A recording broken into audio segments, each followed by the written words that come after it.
Hi everyone, I am Dr. Anisha and I welcome you to my channel. In the last few videos, we discussed about various pre-malignant lesions and conditions of the oral cavity. पिछले कुछ videos में हमने ऐसे बहुत सारे conditions के बारे में और प्री मेलिग्नेंट लीजन्स के बारे में डिस्कस किया, जैसे कि leukoplakia, palatal erythema and so on. आज के इस वीडियो में मैं जिस डिजीज के बारे में डिस्कस करने वाली हूँ वो एक बहुत ही ज्यादा कॉमनली फाउंड डिजीज है.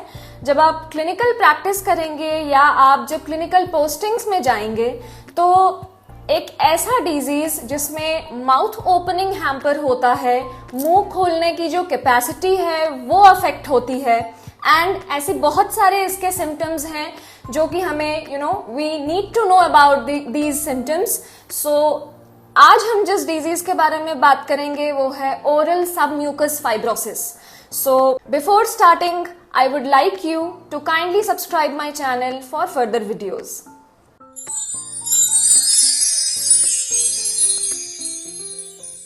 So talking about the introduction of oral submucous fibrosis, अगर मैं OSMF की introduction की बात करूं तो ऐसे 3 terms हैं जिसको आप introduce करने के लिए use कर सकते हैं.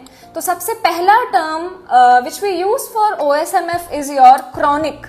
So OSMF जो है एक chronic type का disease है. It takes a very long time to express itself.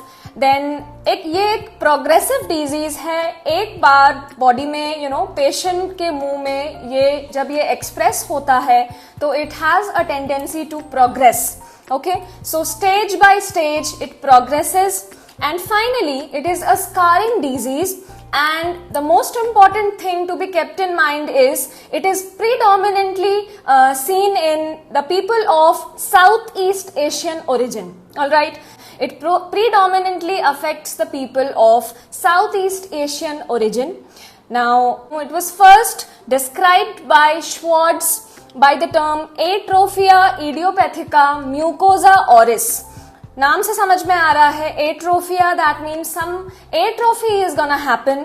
Now idiopathica, since वहां पे जो ओरिजिन है, जो कॉज है, it was not known at that point of time, तो इसीलिए idiopathica was the term which was used. Now mucosa oris is your oral mucus region में it was happening, so that is why the term.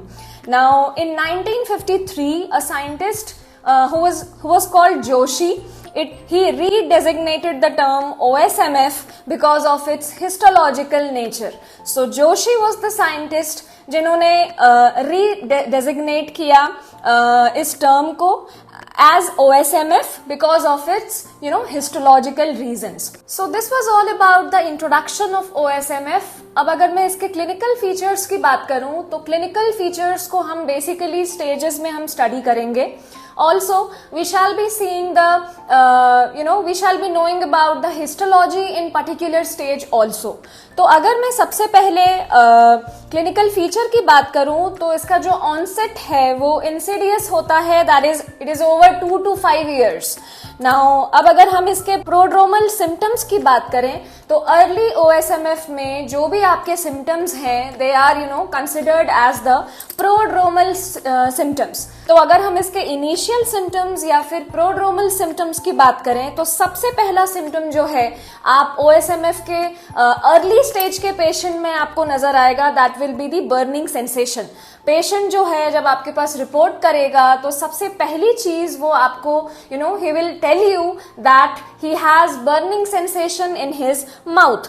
Okay, and that too, ये जो आपका burning sensation होगा वो specifically spicy food के intake के time पे the patient will report it to you.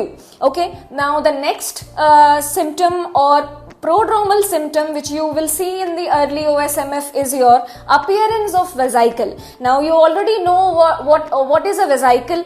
So basically जब आपका OSMF का early stage होगा तो vesicle आपको नजर आएगा over the palate area. All right, now this vesicle when it ruptures it leads to ulceration. So आपका जो third point होगा in prodromal symptoms, that will be your ulceration or a recurrent generalized inflammation of the oral mucosa. So this thing has to be kept in mind.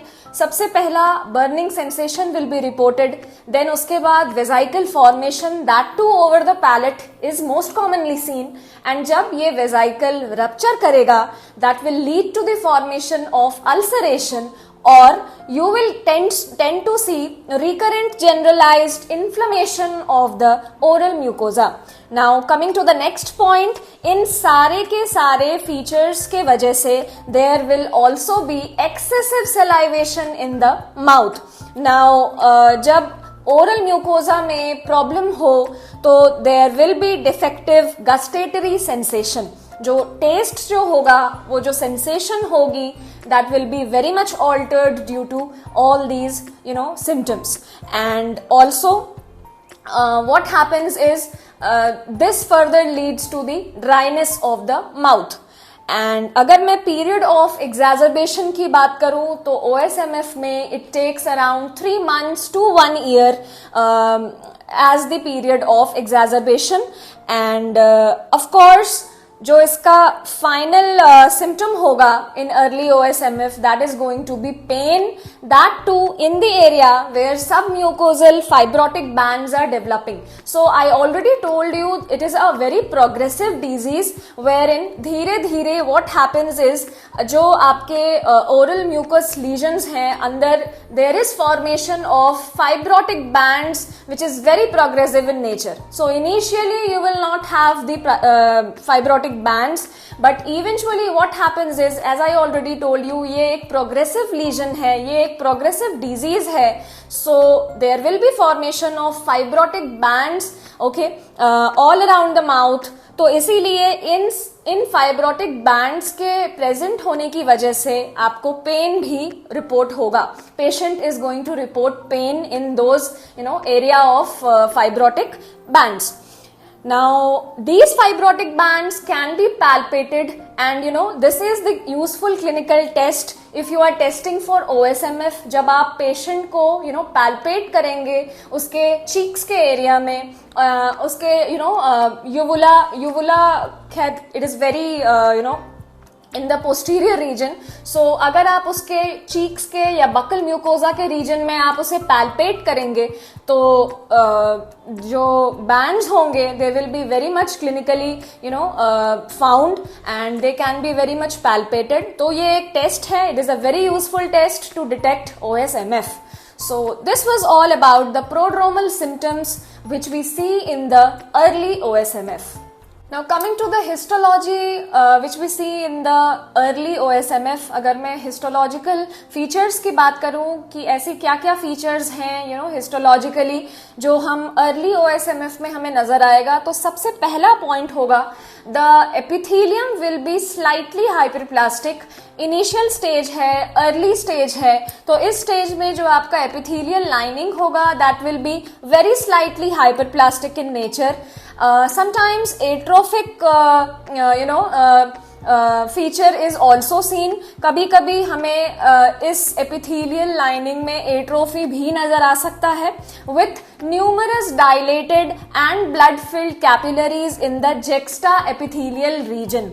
Now ये एक बहुत ही important part है. जब आप early OSMF में observe करेंगे तो at times atrophy भी नजर आ सकता है, and due to this what happens is जो आपका जो connective tissue में जो blood vessels होंगे that will be very much dilated, and blood filled capillaries that will be very much seen superficially at the juxta epithelial lining. All right, so अब अगर हम inflammatory cells की बात करें तो yes, of course inflammatory cells are also seen in numerous number, and they are mainly lymphocytes, plasma cells, and occasionally eosinophils. Now presence of these numerous inflammatory cells, they suggest tissue reaction in OSMF. So this was all about the histological features which we see specifically in early stage of OSMF. Now we had a talk about the early OSMF. We discussed both clinical features and the histological features of the same.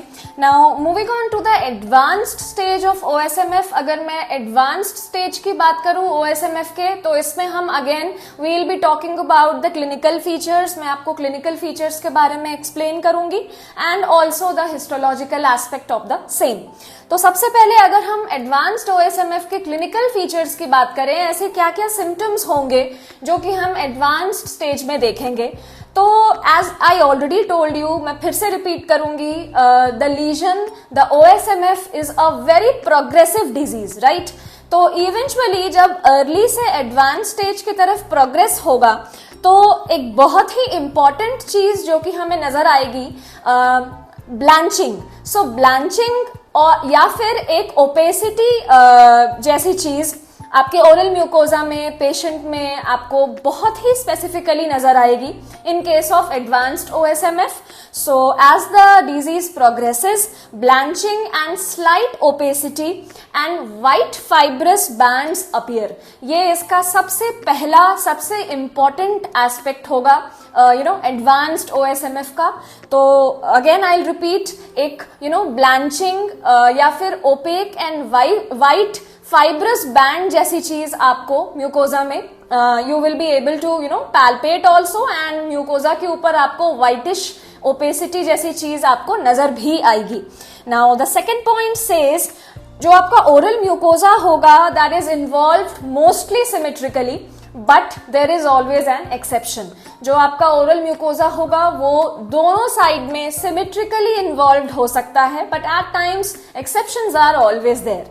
Now the third point says, fibrous bands in the buccal mucosa are they are arranged in the vertical direction. तो जो आपके buckle mucosa के जो fibrous bands होंगे वो vertical direction में run करेंगे.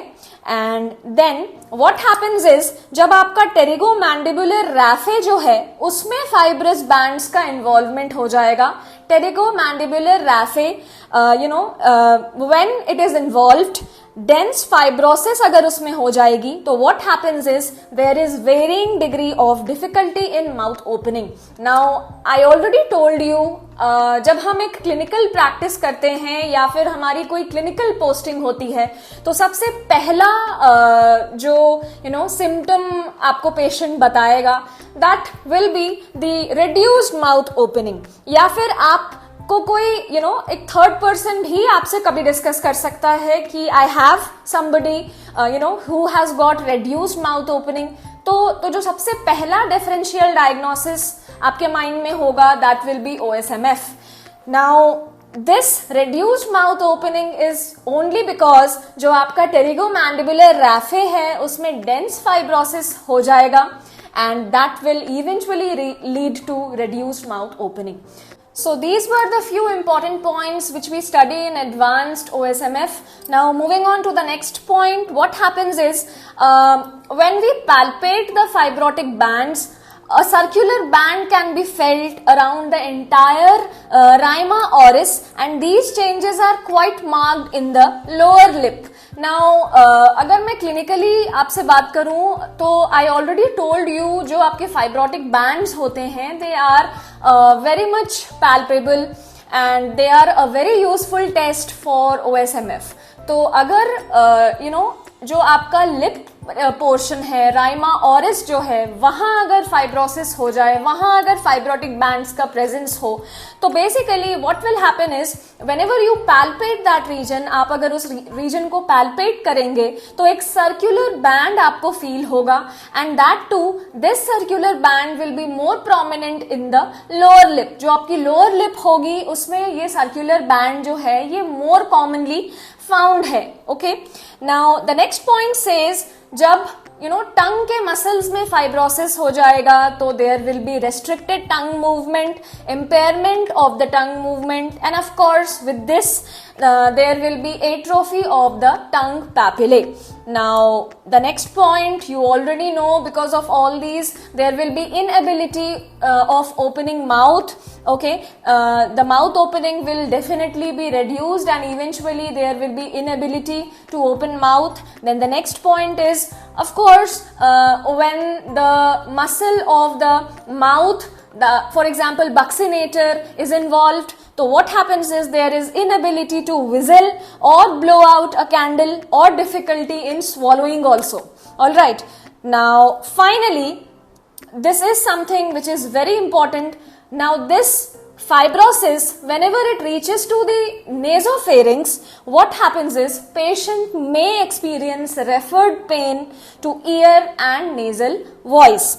Alright, so these were the few points which we study under advanced OSMF, and this basically is reported by the patient when the disease or the lesion progresses to its advanced stage. Now we already studied about the early OSMF and advanced OSMF. Now let us move on to the exact etiology and some statistics which are related to the occurrence of the OSMF. तो अगर मैं OSMF के exact cause की बात करूं, या ऐसे कौन कौन से फैक्टर्स हैं जिनकी वजह से OSMF का अकरेंस जो है वो बढ़ जाता है पेशेंट्स में, तो सबसे पहला point is habitual chewing of areca nut with development of OSMF has been reported. So जो सबसे पहला कॉज माना गया है, सबसे इंपॉर्टेंट कॉज माना गया है OSMF के अकरेंस के लिए, so that is chewing of areca nut. So people have a habit of eating betel leaves and areca nut. जो पान और सुपारी च्यूअर्स होते हैं उनमें जो OSMF का जो रेट ऑफ अकरेंस है, it is very high.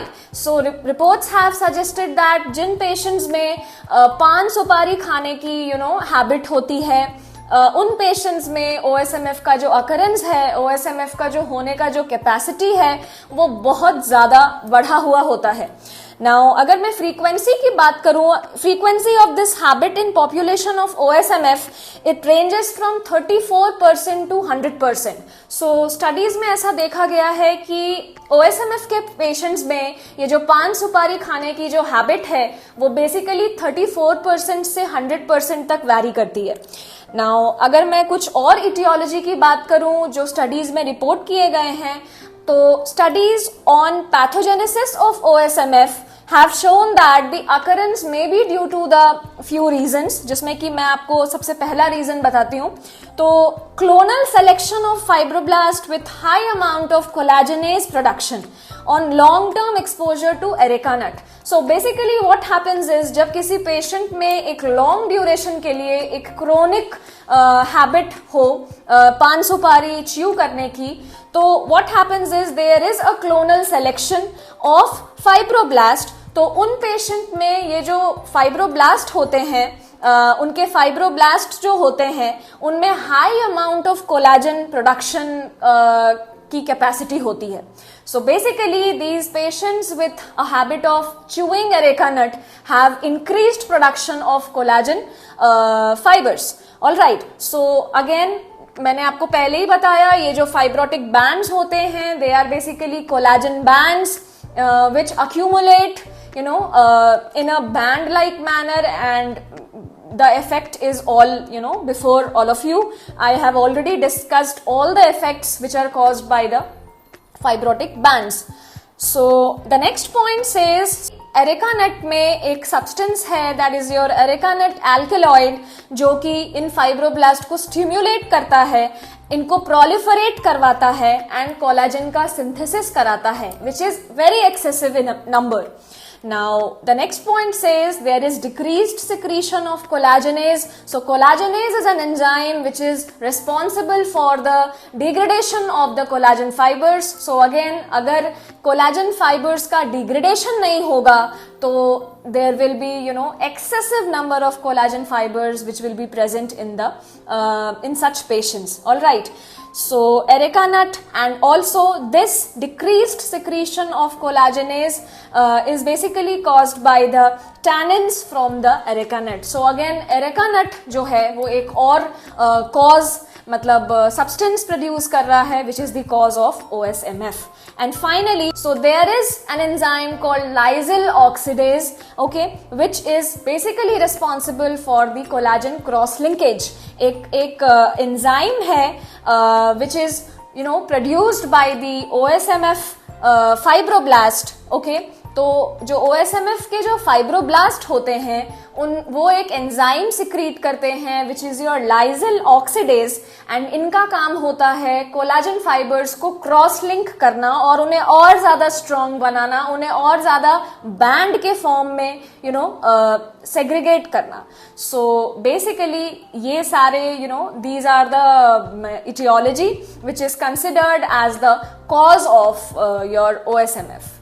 Now let us talk about the pathology which is basically seen in OSMF. Finally हम बात करेंगे पैथोलॉजी की. ऐसी क्या प्रॉब्लम्स है, ऐसे क्या चेंजेस हैं जो कि हमें OSMF में देखने मिलेगा, and it is basically resulting in all the symptoms which we have already studied. So अगर मैं सबसे पहले स्ट्रक्चरल एंड माइक्रोस्ट्रक्चरल चेंजेस की बात करूं तो मेनली आपको एपिथेलियल लाइनिंग में हाइपरप्लेजिया नजर आएगा अर्ली स्टेज ऑफ OSMF में, एंड एट्रोफी नजर आएगा in the advance stage. Alright, now there is increased tendency of keratinizing metaplasia seen, and lesions of the palate have been reported to have orthokeratosis, and then buccal mucosa lesions have parakeratosis seen. All right, so these were the structural and microstructural changes which we basically seen in OSMF. Now talking about the subepithelial changes, अगर हम connective tissue changes की बात करें, subepithelial changes की बात करें, तो on the basis of histopathology, histopathological appearance of H&E stained sections, तो OSMF जो है वो बेसिकली 4 clearly definable stages में ग्रुप किया जाता है. Firstly, it is very early. Now the first stage is known as very early stage. The second stage will be early stage. Third stage is your moderately advanced stage, and finally the fourth stage is known as the advanced stage. So we categorize OSMF into all these 4 stages for the convenience. Okay, now and this staging is basically on the basis of histopathological appearance on the H&E stained sections. Fine. Now अगर मैं inflammatory cells की बात करूं तो I have already told you जो inflammatory cells present होते हैं they are basically lymphocytes and plasma cells. Now connective tissue in advanced stages is characterized by submucosal deposition of extremely dense avascular collagenous tissue. I have already discussed this. यही आपका fibrotic bands बनेगा. All right. And also it has variable number of chronic inflammatory cells. So this was all about the connective tissue changes in the advanced stage. Now अगर मैं epithelial dysplasia की बात करूं without carcinoma, तो 10 to 15% cases में it has been reported that these lesions have epithelial dysplasia without carcinoma, and finally carcinoma is found in 5% of the sampled cases. So OSMF के जितने भी cases होते हैं उसमें 5% cases में studies have reported that those 5% cases have a very high chance of carcinoma, of developing carcinoma in them. All right. Now excessive fibrosis in mucosa seems to be the primary pathology of OSMF. So this was all about the pathology of the OSMF. All right. Which is very important from the examination point of view, clinical point of view, in every aspect in the field of oral medicine and dentistry. Now finally we shall be talking about the last but not the least, that is management of OSMF. And in management, first of all we should know about the preventive measure. तो अगर मैं preventive measure की बात करूं तो reduction और even elimination of the habit of areca nut chewing is an important preventive measure. तो अगर मैं प्रिवेंशन की बात करूं तो OSMF का एकमात्र ऑप्शन प्रिवेंट करने के लिए इज द एलिमिनेशन, यानी कि जो पान सुपारी च्यू करने की जो हैबिट है, च्यूइंग ऑफ एरेका नट जो है वो कंप्लीटली एलिमिनेट करना पड़ेगा, स्टॉप करना पड़ेगा, या फिर इवेंचुअली रिड्यूस करते करते स्टॉप करना पड़ेगा। तो this was the preventive measure. अब अगर मैं ट्रीटमेंट रेजिम्स की बात करूं OSMF की, तो we have various treatment regimes of OSMF। So firstly अगर मैं न्यूट्रिशनल सपोर्ट की बात करूं तो OSMF में high protein and calories with intake of vitamin B complex and other vitamin and minerals is said to show a great result in reduction or the improvement of the OSMF cases. Now अगर मैं immunomodulatory drugs की बात करूं तो local and systemic application of glucocorticoids and placental extracts are commonly used.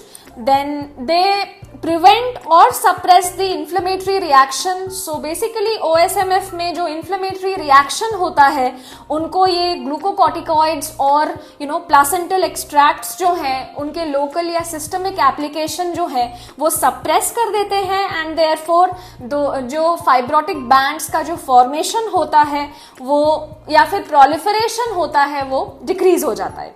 Now the next point is that next treatment option will be your physiotherapy. Now it includes measures like forceful mouth opening and heat therapy. Then local drug delivery system can also be used. Corticosteroids and placental extracts have been tried in addition to hyaluronidase, collagenase, which break down the intercellular bonds or substance, and also they decrease the collagen formation.